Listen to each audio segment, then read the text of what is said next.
আসলে আমি তো ক্রিকেট বোর্ডের সাথে কোনো অতটা জড়িত না, যেহেতু আমি কাউন্সিলরও না। তো আমি অতটা খোঁজ খবর রাখি না, যা রাখি দেখেছি। তো ক্রিকেট বোর্ড ইলেকশন মানে এর আগেও হয়েছে, ডেফিনেটলি সবই ঠিক আছে।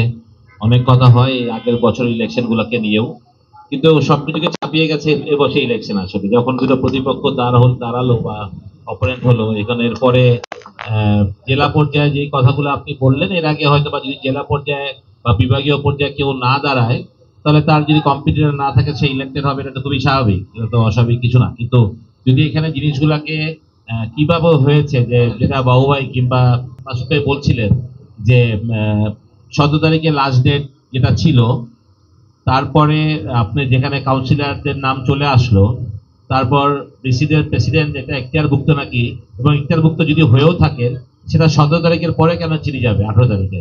সেই চিঠিটা তো আগে যেতে পারতো, হয়তো বা আরো আগে, যে আপনাদের কাউন্সিলর মনোনয়ন ঠিক হয়নি, বা এটা আগে থেকেই তাহলে ডিসি সাহেবদের বলে দিতে পারতেন যে অ্যাডহক কমিটির থেকে আপনারা কাউন্সিলর নাম দিবেন। তো এই যে কনভারসেশন গ্যাপ, এই কনভারসেশন গ্যাপটা বিসিবি থেকে হবে কেন? কথা হচ্ছে এটাই। এরপরে আমরা দেখলাম এটা 17 থেকে 19, 22, এবং তারপরে যেটা বললেন যে বাবুভাই যেটা বললেন যে 22 তারিখের পরে 23 তারিখে যখন প্রার্থী দেওয়া হলো, তারপরেও কিন্তু 6টা জেলার নাম ছিল না, এবং আরো 1-2 দিন পরে 6টা জেলার থেকে মানে 5টা জেলার নাম চলেছে, একমাত্র মানে নর্থ জেলা থেকে নাম আসে। আর যেটা হচ্ছে ক্লাব ক্রিকেট, কথা হচ্ছে ক্লাব ক্রিকেটের যে 15 ক্লাবের কথা বলা হচ্ছে, যে 15 ক্লাবকে বাদ দেওয়া হলো, আবার নেওয়া হলো, এগুলো মনে একটা মানে কি বলবো, এটা প্রশ্ন দিই, এটা নাটক। মানে আমি মনে করি যে মানে এখানে এখন এই যেটা সবাই বলছিলেন, এই একটা নাটক হয়েছে, নাটকের নাম কেউ বলেনি। নাটকের নামটা হচ্ছে মানে কে সত্যি কে মিথ্যা। মানে সত্যি কথা বলতে গেলে, যে এখন কে সত্যি কথা বলতেছে কে মিথ্যা কথা বলছে, এটা তো জানার পক্ষে আমাদের পক্ষে কাউরই সম্ভব না। বাট আই ফিল দ্যাট যে যেটা ক্লাবের সাথে হচ্ছে, end of the day club কিন্তু খেলে না।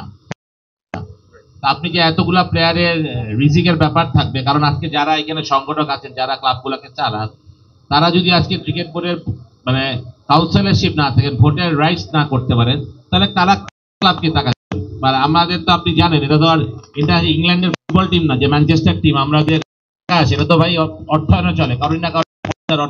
এটা তো প্রথম থেকে স্বাধীনোত্তর বাংলাদেশ ক্রিকেটকে ক্লাব ক্রিকেটই বাঁচিয়ে রেখেছে। বাংলাদেশ ক্রিকেট বোর্ড 70 থেকে 80টা প্লেয়ারকে কন্ট্রাকচুয়াল প্লেয়ার আছে, ন্যাশনাল টিমের প্লেয়ার সহ যদি আমি বলি, বাকি কিন্তু 1500 থেকে 2000 প্লেয়ার ক্রিকেট খেলে। তো তাদের অর্থায়নটা করে কে আসলে?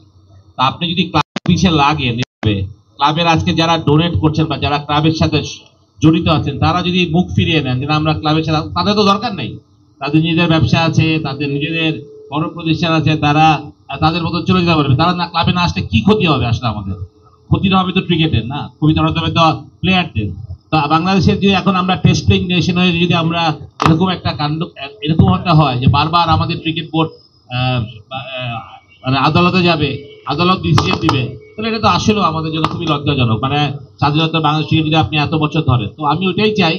কালকে একটা রিট শুনানি আছেন একজন বললেন, তো সেইখানে যদি কালকে আমার মনে হয় যে 15টা ক্লাবকে আবার ফিরিয়ে দেওয়া হতে পারে, যেহেতু এখন কোনো প্রতিপক্ষ নাই, যেটা ফিরিয়ে দেওয়া হতে পারে আইনের পক্ষে থেকে। তো ফিরিয়ে দিলে কি আপনি যে যারা প্রত্যাহার করেছেন তাদেরকে কি আপনি সুযোগ দিবেন আবার ইলেকশন করার? তো কথা হচ্ছে যে প্রত্যাহারটা হয়েছিল তো সে কারণেই, ঠিক না? তো আমার মনে হয় যে এই যে কাজটা আমার মনে হয় বন্ধ টাইম হয়ে গেছে। আমরা বিশ্ব অঙ্গনে মনে হয় আমাদের হাসি তামাশার পাত্র হয়ে যাচ্ছি। তো এই সব কিছু বিবেচনা করে যারা এইসব ডিসিশন নেন বা যারা বড় পর্যায়ে আছেন, তাদেরকে বলবো বাংলাদেশ আমার মনে হয় এইসব বন্ধ করাটা খুবই জরুরি হয়ে পড়েছে। এবং মানে আমরা চাই না এরকম, আমরা চাই বাংলাদেশ ক্রিকেট একটা সুন্দর ক্রিকেট বোর্ড হোক, যারাই আসবে আমরা তাদেরকে মেনে নিব, ইটস নট এ প্রবলেম।